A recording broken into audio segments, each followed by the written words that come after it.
Oke, Assalamualaikum warahmatullahi wabarakatuh. Perkenalkan, nama saya Bintang Aji Priambodo. Saya dari Teknik Informatika dengan NIM 2017 014 0086. Saya di sini akan mempresentasikan materi agama yang berjudul Ilmu Pengetahuan Sains dan Teknologi di dalam Perspektif Tafsir Tematik. Oke. Di sini di kelompok 4 ada Ahmad Arif Ramadan, ada Tendi Darisman, kemudian saya sendiri, dan kebetulan Ahmad Arif dan Tendi Darisman berhalangan untuk hadir karena suatu hal yang mendesak. Oke, langsung saja ke materi.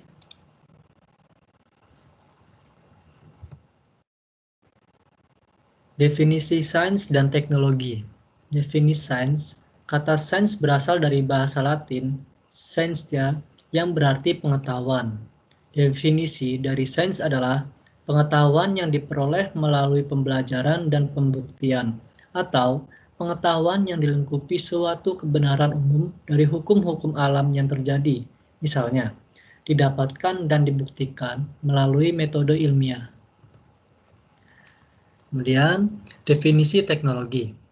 Secara etimologi, akar kata teknologi adalah tekni, yang berarti serangkaian metode rasional yang berkaitan dengan pembuatan sebuah objek atau kecakapan tertentu, atau pengetahuan tentang metode dan seni.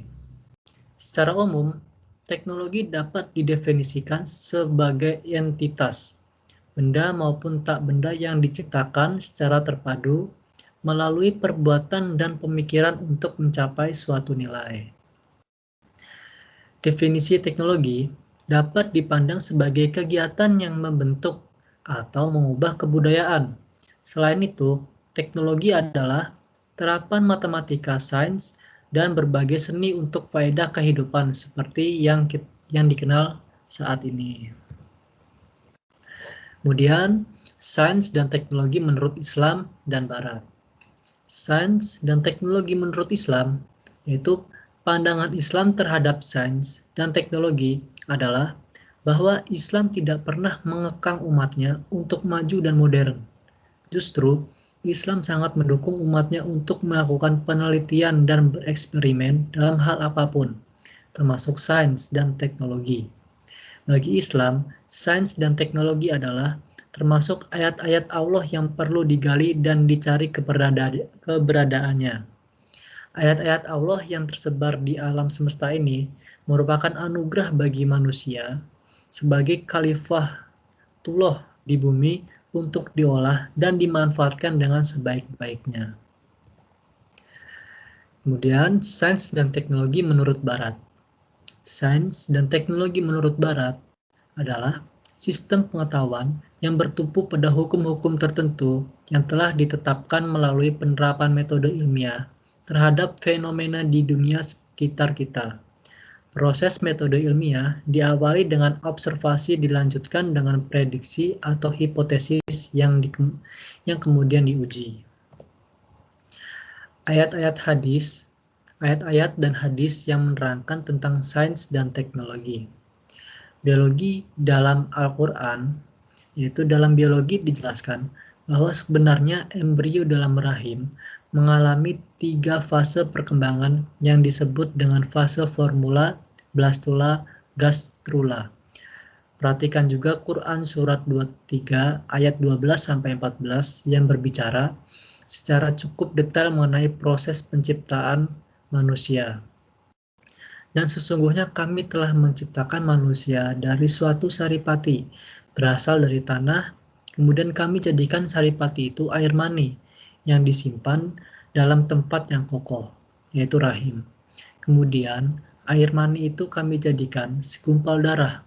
Lalu segumpal darah itu kami jadikan segumpal daging, dan segumpal daging itu kami jadikan tulang belulang, lalu tulang belulang itu kami bungkus dengan daging, kemudian kami jadikan dia makhluk yang berbentuk lain, maka Maha sucilah Allah, pencipta yang paling baik. Masya Allah. Garis edar tata surya. Fenomena tatar surya dan garis edar ini sudah tertulis di dalam Al-Quran, antara lain di dalam surat Al-An-Nabiyah ayat 33.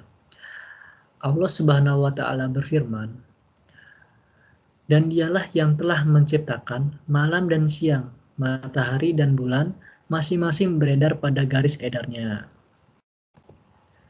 Al-Quran dan hadis sebagai sumber ilmu pengetahuan dan teknologi. Ini dari hadis,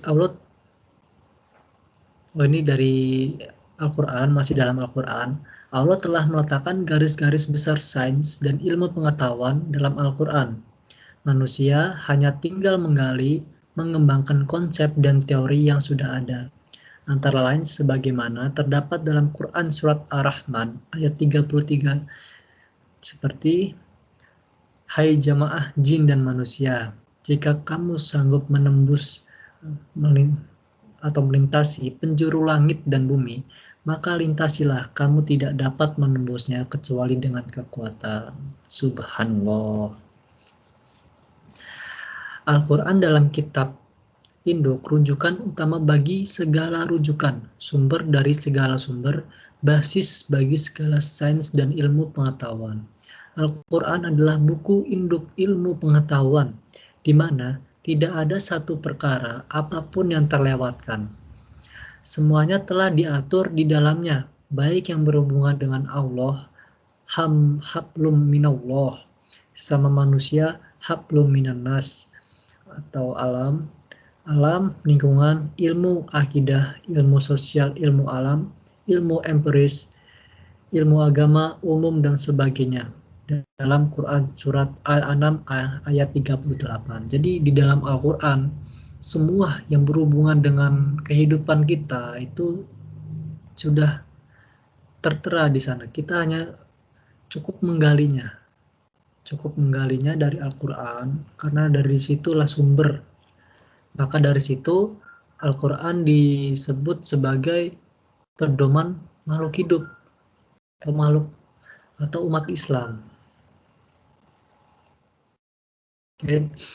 Slide selanjutnya, begitu pentingnya ilmu pengetahuan dalam Al-Quran, sehingga Allah menurunkan ayat yang pertama kali, Quran surat Al-Alaq ayat 1-5.